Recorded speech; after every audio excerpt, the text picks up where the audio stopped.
Seed of Immortality. What the Masters termed the first seed of immortality is formed in the solar plexus of everyone at the age of puberty.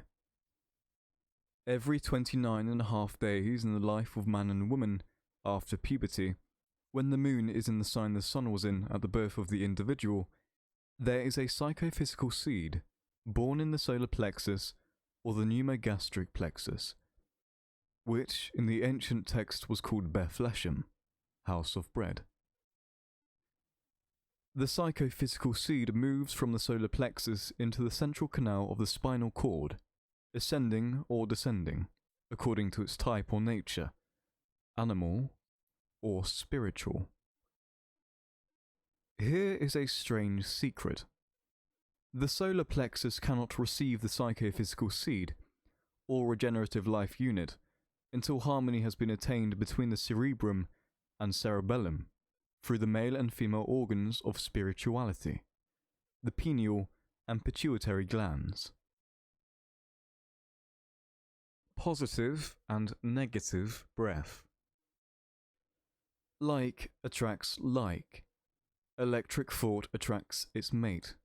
The negative, magnetic, in the breath. This quickens the conception of the psychophysical seed. If the thoughts are of the carnal order, the germs, carried to the solar plexus for birth, are marked and sent to the pit. This means that under the power of the lower mind, they are drawn downward, to the testes and ovaries, and there changed into physical germs. In the male, the prostate gland receives the seed after it has been physicalized in the testes. It is there stored until ejaculated in copulation.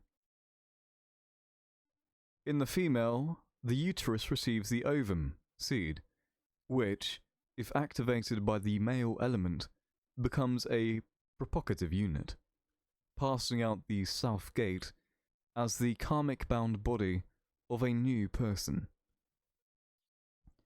Thus, the female sacrifices spirituality for productivity. Sexual indulgence robs man of his most precious possession, far greater in value than the child he receives as a compensatory measure. He consumes his recreative cells in this defilement of the sacred fountain of spirituality. The ancient masters used this force, consumed in propagation, in a regenerative process for the building of their indestructible solar body. When man conserves this psychic force by not indulging his physical nature, the psychophysical germ returns to its true throne, in the brain. The serpent entwined round an egg was a symbol used by the ancient masters to represent the creation of the universe. A serpent, with an egg in its mouth, was a symbol of the universe containing within itself the germ of all things that the sun develops. The northern constellation of Draco, whose sinuosities wind like a river through the wintry bear of the zodiac, was made the astronomical cincture of the universe, as the serpent encircles the mundane egg in the Egyptian hieroglyphics.